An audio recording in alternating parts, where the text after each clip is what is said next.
Hi, I'm Sam, and that noise is the waterfall just behind the camera there. Crashing down the hillside. I'm at the top of the waterfall. Usually I record at the bottom. It's too noisy though. And thankfully the rain has stopped. We've had the wettest summer in living memory. But today we have a beautiful day. It's early in the morning, so I thought I'd come up here and share a few thoughts. But I am quite high above the village, and the noise carries, and somebody, of course, this being the Highlands of Scotland, somebody is using a chainsaw. So there might be a little bit of background noise.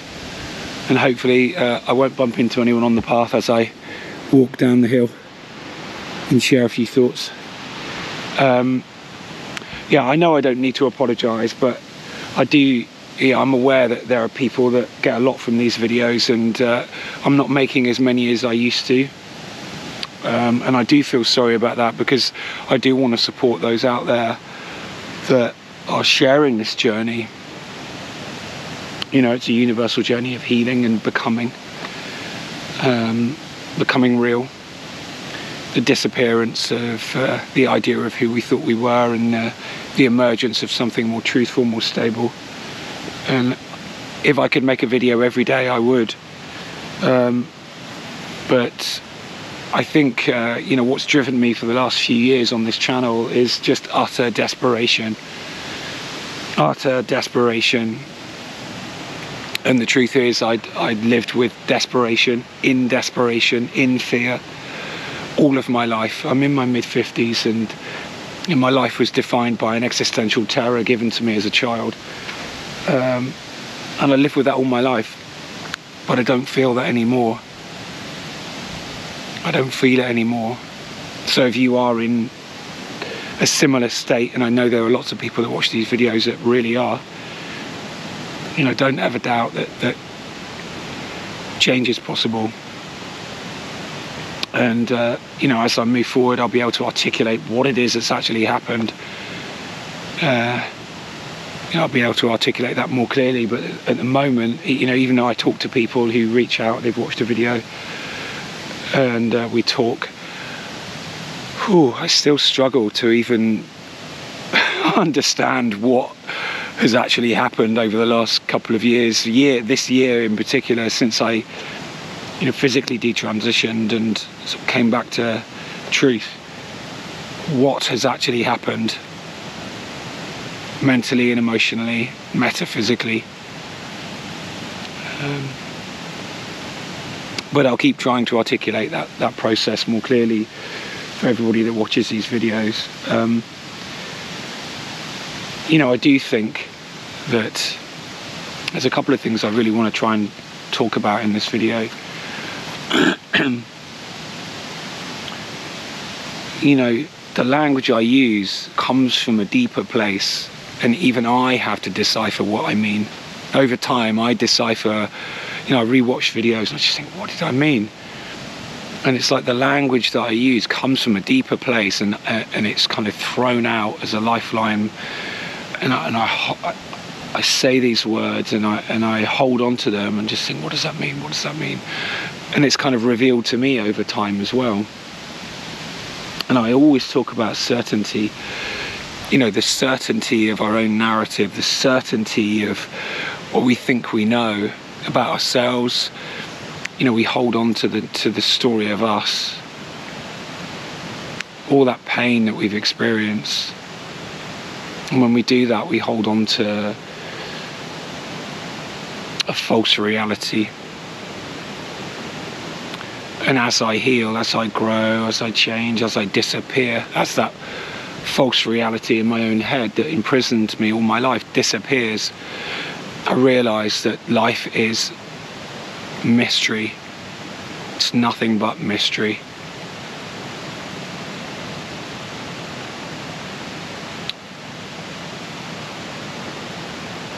And the more we try and confine it in our story and the prison of our own ideas, the less contact we make with that mystery, the less the mystery can live us. And that's all it wants to do.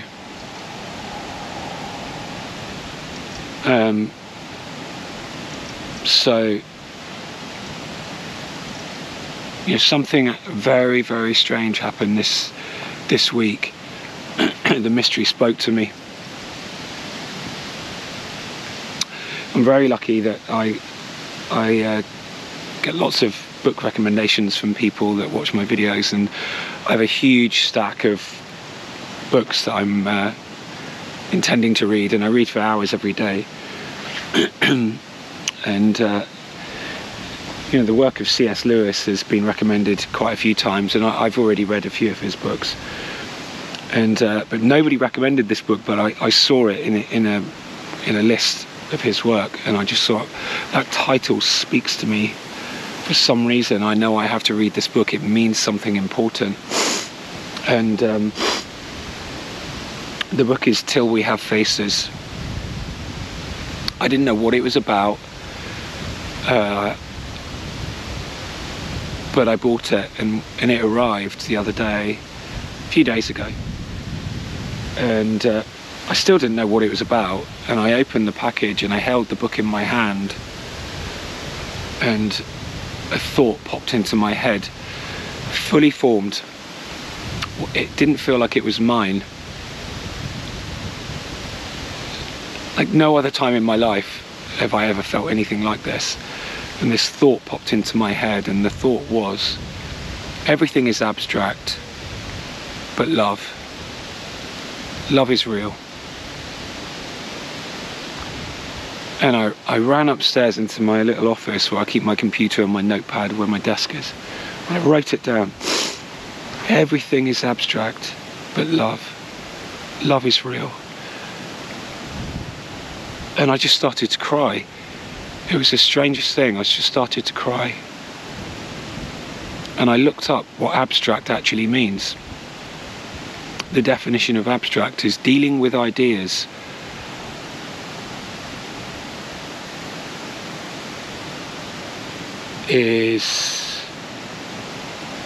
dealing with ideas, not events.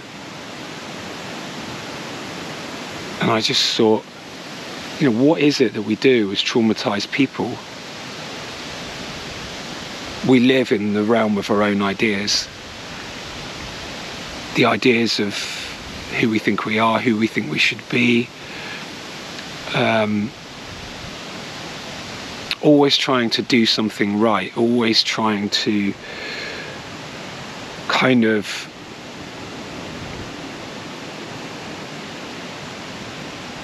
fix the past. Not just accepting the events and what those events did to us, that we are profoundly wounded, and who we became as a consequence of abuse or neglect or hostility or trauma in the childhood home. That's who we became. That's a reality. But rather than sort of accept that reality, we live in this realm of our own ideas, our own thoughts. And that's why we're disconnected from reality, because our primary reality is the trauma of our own mind. It's the trauma that lives in our own mind. And we're never really here. We're always trying to, within ourselves, resolve that trauma, to cleanse ourselves of the corruption of those ideas. The jagged brokenness of our own mind. And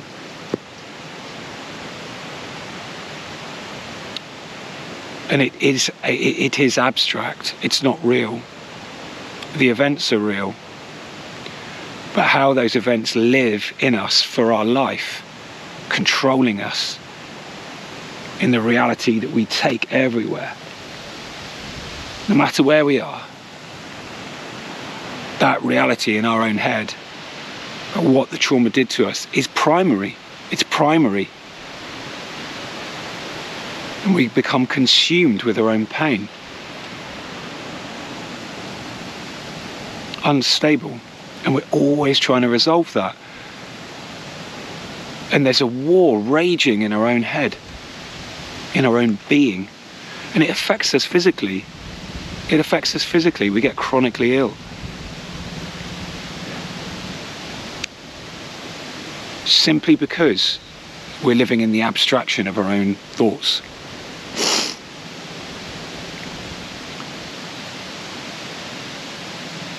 So what is real is love.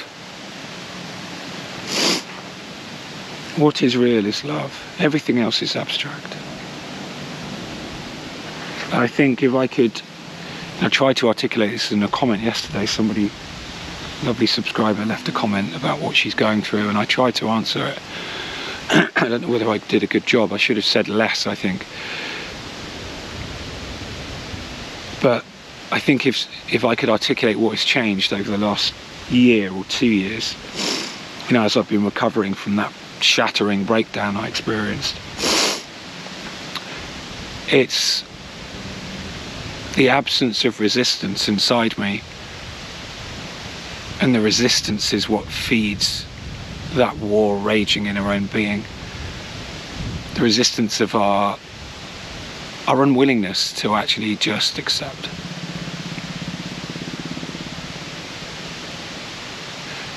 Just accept that we are who we are. Deeply, deeply wounded people with ways that formed in hostility that now imprison us. But there is nothing wrong. There's nothing wrong with us. There's nothing wrong with you. There was nothing wrong with me. Everything that happened to us that defined our development and who we became, how we became, is a completely natural response to the conditions. And rather than cripple ourselves with criticism and self-hate at our wrongness, we should say, I survived. I survived. And what a miraculous thing it is that we do survive and we do function. We have jobs, we have families, we have relationships. We survive, and we get to the point where we are ready to heal. You know, in my case, I resisted that for a long time. And maybe you do too. But there's nothing wrong. So remove the resistance in your own being. The resistance is our unwillingness to accept. Because if you cannot accept yourself, if you judge and you criticize and you hate yourself, you do it to other people. You do it to other people. There's no humility in self-criticism. There's no humility in the cruelty we inflict upon ourselves in our own minds. So we have to accept how deeply flawed and wounded we are before we can even begin to gently, gradually learn to live with those wounds and flaws and change them over time. And they change when we cease to focus on ourselves. This is the paradox of healing. Stop focusing on yourself. Stop trying to heal. Stop trying to heal. Stop trying to fix yourself. Stop resisting. Accept. Be kind to yourself first of all. And then you can turn your attention away, and you're healed in relationship, not just with other people, not just with dogs and lovely creatures. With everything, with the mystery, that's where you heal. That's where you heal. And it's how we live with the flaws and the wounds that, you know, makes us who we are. It's hard being human. It's hard being human. But it's all a teaching, I think. to teaching to bring us to humility and compassion and love. And those of us that have experienced terrible times, you know, we're gifted with the most meaningful teaching, I think. Because what we have to do to actually find peace, you know, it feels insurmountable, but it's a simple thing. It's accept, stop resisting. You know, it's not an event, it's a process, and it takes time, and it's very, very difficult, because it feels very destabilizing to stop, you know, just to stop, to let go, to break the pattern that you've been living in all your life, and to step into the unknown. And there's a lovely lady I speak to regularly who's a subscriber and has become a friend. She's going through a very similar thing to me, and she told her therapist that she felt like she was disappearing, and the therapist just didn't understand that that's a good thing. It's a good thing. What is disappearing? What is disappearing? It's the prison of the false self, the prison of the abstraction of our own pain and ideas that hold that pain. This is me, this is my story, this is what happened, this is who I am, this is what I need to heal, this is what I've got to fix before I can be here, before I can be real, before I can actually be a normal person. Bullshit. All of that is bullshit. Just stop resisting. Step into the emptiness that's waiting, and just learn how to be a different way. So, you know, standing in amongst all these trees here, I've just been reminded of something that I wanted to share in a short video.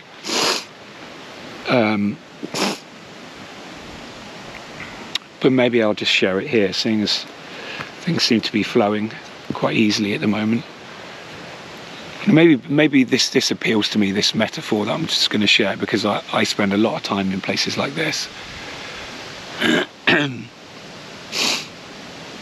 There's a tree.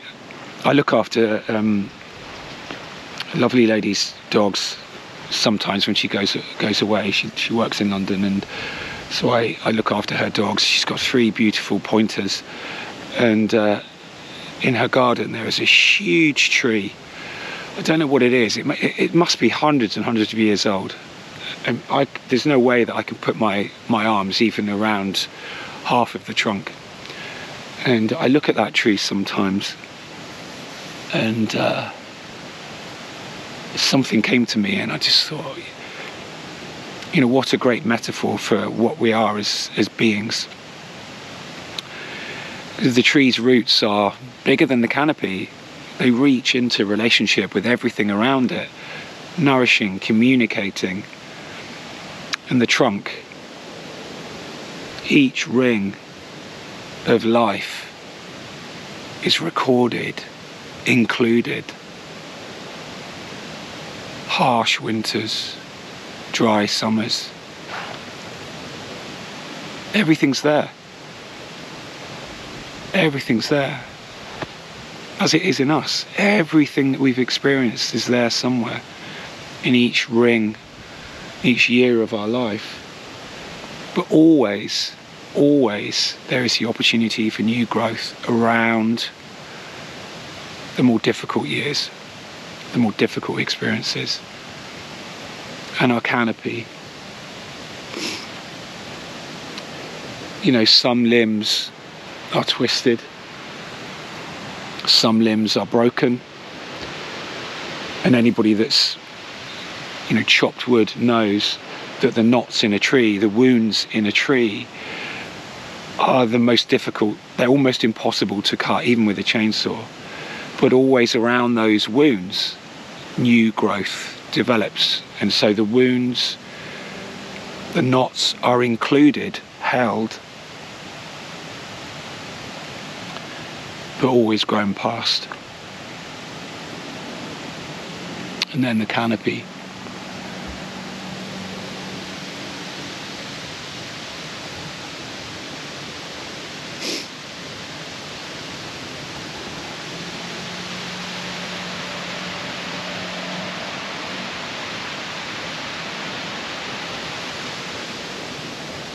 The canopy, sometimes it's buffeted by the wind and the rain, nourished by the sun. It's always meeting resistance, and we need resistance to grow, to make us strong. So, maybe that's a good metaphor and it will help you.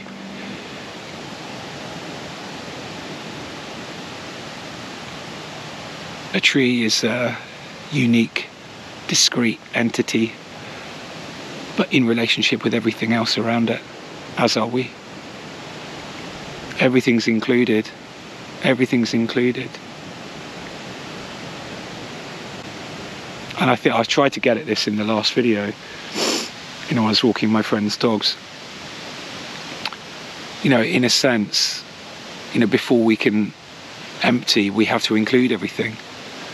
Strange to even try and find the language to explain all this.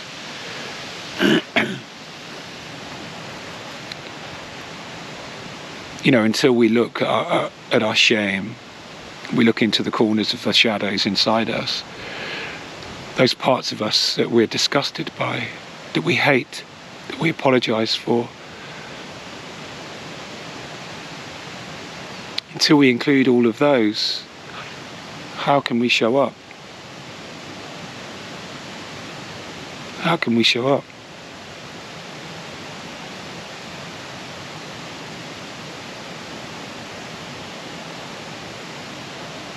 How can we accept ourselves?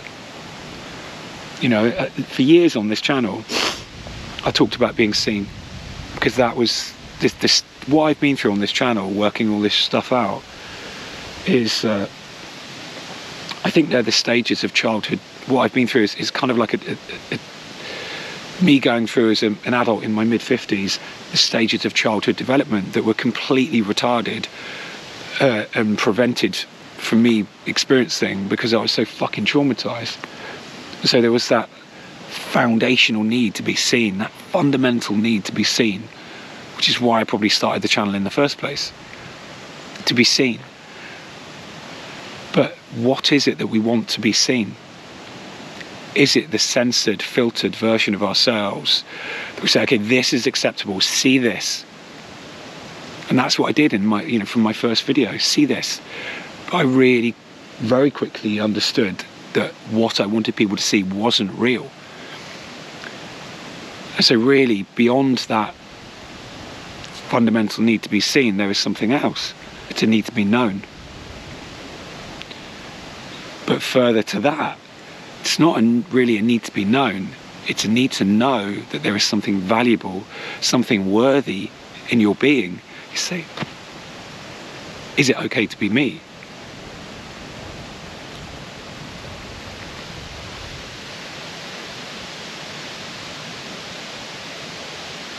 And for we traumatized children growing into profoundly wounded adults, living with an inner feeling of filth and corruption, it certainly did not feel like it was okay to be here, to be me. But it does now. And I realised actually over the last few weeks, since I made the last video, that even that fundamental need to be seen and to be known and to know that there is something of value in your existence, even that, really, those are stepping stones on the path to truthfully showing up in relationship, where it's not even about you. It's not about who you are or what you've done in your life or what you've experienced. It's about the virtues you embody.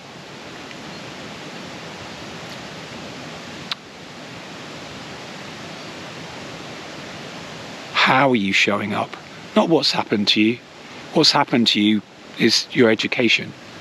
How are you showing up? You know, I'm work in progress, as are we all. So, you know, am I virtuous? Sometimes. You know, that's part of humility, understanding that, you know, I can be cruel, I can be ugly, I live with shame and guilt, I can be angry, very angry about what happened to me.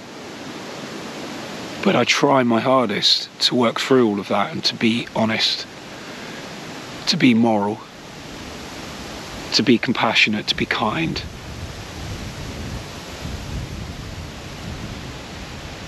And I think until we accept ourselves, till we stop resisting, accept ourselves, all those things that you are disgusted by, that you hate, include them all and say, I am a tree. I am a tree, and all of this is part of me. You know, I think you will struggle, and until you accept yourself in all those ways, I think you'll struggle to even show up.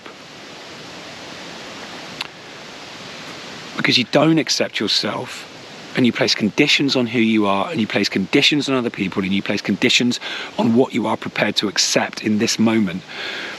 So can you really experience life when you are holding that pattern? I don't think you can.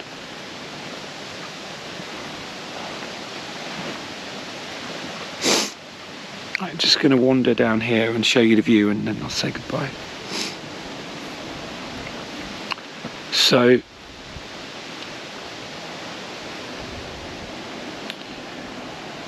it's hard being human, it really is. It really is.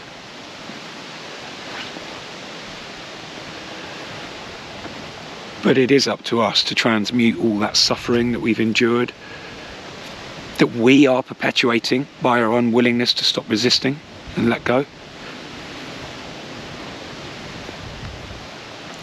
We need to transmute that pain into fuel that burns away the bars of the prison inside our own mind, melts those bars and lets us step into freedom. You know, all my life I lived with desperation, troubles with alcohol and substances. I got drunk when I was 8, and I had problems all my life with drug abuse, alcohol abuse, broken relationships, eating disorders, self-harm, all of it. Violence against self, really. Desperation. You know, I know I've said this before, but I have no clue how I survived all that, but I did. And if you are a survivor, you survive as long as you need to. But there is a part of you that absolutely requires freedom, unconditional freedom, and only you can give that to yourself. Only you. It may require you to let go of everything you think you want, all the little nice things you've surrounded yourself by, the stable relationships but limiting relationships. You give yourself the life you think you deserve. So, you know, healing requires huge change. Oh God, I've had a cold as well. That's why I haven't made a video. I've seem to be getting ill because I'm actually not isolating myself quite so much. So my system is updating all the time. Okay, I'll leave you with this view.